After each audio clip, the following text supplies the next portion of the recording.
Boas-vindas a este nosso mergulho na história.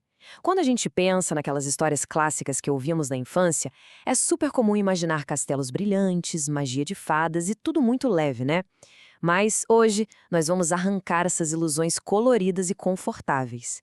O nosso objetivo aqui é revelar uma realidade muito mais densa, complexa e, honestamente, bem sombria, trazendo à tona a verdadeira brutalidade por trás dos contos originais dos irmãos Grimm.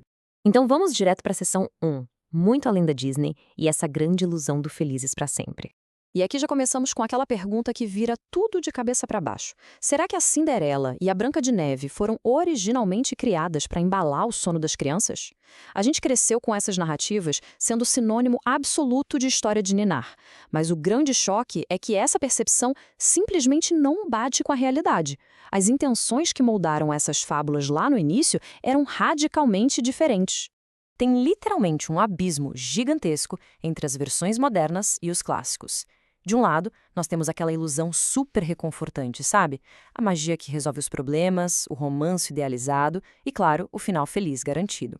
Mas, do outro lado, os textos originais não poupavam absolutamente ninguém do desespero e do medo.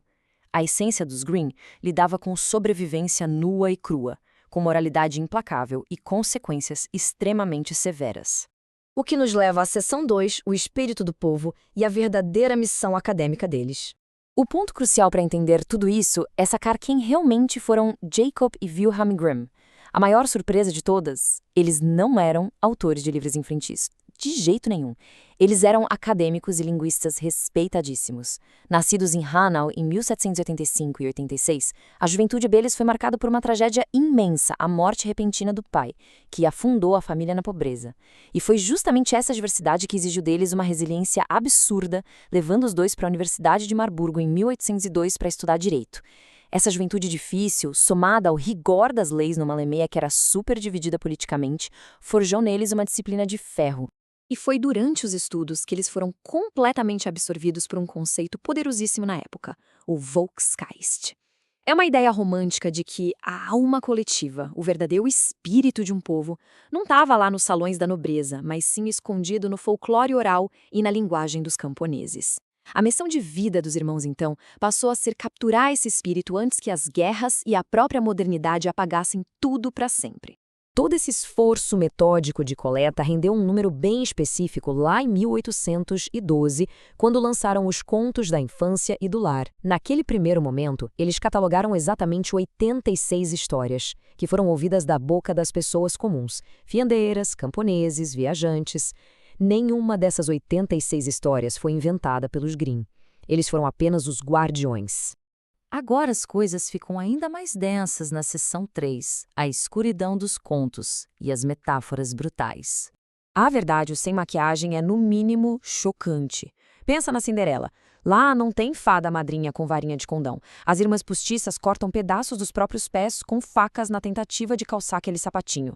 Na Branca de Neve, o despertar não vem com um beijo super romântico. E o castigo da madrasta malvada? Ela é forçada a calçar sapatos de ferro em brasa e dançar até cair morta. E a Rapunzel envolvia uma gravidez, abandono total num deserto e um príncipe que, em desespero, cai do alto da torre e fica cego pelos espinhos. Pesado, né? Mas olha só, não existia maldade gratuita nessas narrativas. Absolutamente tudo tinha um propósito. Esses contos carregavam temas que funcionavam como um espelho da realidade brutal do século XIX. A fome extrema que a gente vê em João e Maria, onde os pais abandonam as crianças na floresta por falta do que comer e a bruxa representa aquela miséria que devora tudo, não era fantasia. Isso era o pavor real do dia a dia daquelas pessoas. Entender isso muda o jogo. Essas histórias eram, no fundo, manuais de sobrevivência disfarçados de contos de fadas. O que nos puxa para a nossa seção 4, mais que contos de fadas. Vamos falar de linguística e rebelião. Porque se a gente expandir um pouco a linha do tempo, a evolução intelectual dos dois ganha contornos gigantescos. De colecionadores de lendas ali em 1812, o Jacob dá um salto para a ciência e simplesmente revoluciona a linguística em 1822. Anos mais tarde, em 1837, a postura política deles é colocada à prova no episódio histórico, o que acaba culminando no início do projeto linguístico mais ambicioso de todos em 1838. Isso ilustra brilhantemente o tamanho da mente analítica do Jacob. Ele criou a chamada Lei de Grimm, que basicamente fundou as bases da linguística moderna. Ele provou, quase de forma matemática, como os sons das palavras mudam ao longo do tempo através dos povos. Ele mostrou para o mundo que o idioma não é estático, ele é um organismo vivo que respira e evolui. Mas além dessa genialidade toda, tinha uma coragem moral fortíssima na jogada.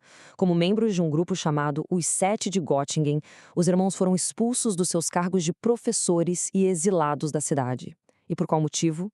Porque eles simplesmente se recusaram a baixar a cabeça e jurar lealdade a um rei absolutista que tinha abolido as leis constitucionais. A lealdade deles sempre foi com a verdade e com o povo, nunca com quem estava no poder.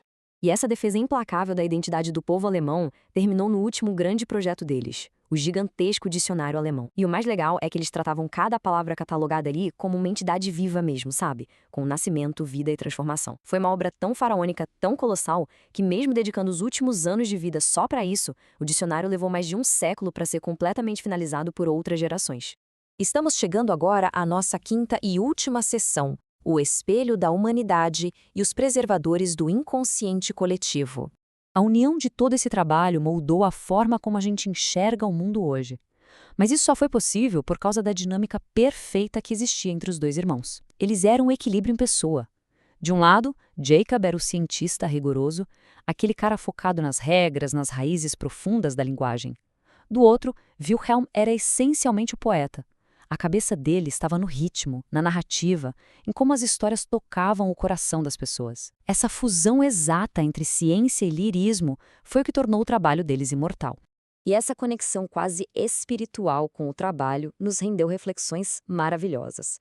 O Jacob dizia algo muito bonito, que as palavras são como as pessoas. Elas nascem, crescem, mudam de sentido e de vez em quando renascem. Isso mostra como ele via cada fonema como um pedaço de história, carregando os medos e as esperanças de gente que viveu séculos antes de nós. E o Wilhelm, com sua visão poética, complementava perfeitamente o pensamento, dizendo que as histórias são mais do que estrelas, elas são constelações. Uma história sozinha pode brilhar e chamar a nossa atenção, com certeza. Mas quando você liga os pontos entre todas elas, forma-se um mapa gigante do inconsciente coletivo humano, mostrando como a gente lida juntos com as provações da vida. O que nos deixa com um último pensamento bem provocativo para encerrar. Ao apagarmos a dor, a fome e o medo que estavam lá na raiz desses contos, trocando tudo pelo conforto dos espetáculos modernos e sempre felizes, será que não estamos perdendo a chance de aprender verdades profundas sobre a nossa própria natureza? O grande legado dos irmãos Grimm nos prova que a vida verdadeira exige passar pelas florestas mais sombrias. E essas histórias existem, em primeiro lugar, não para esconder essa escuridão da gente, mas sim para nos ensinar como ter a coragem de atravessá-la.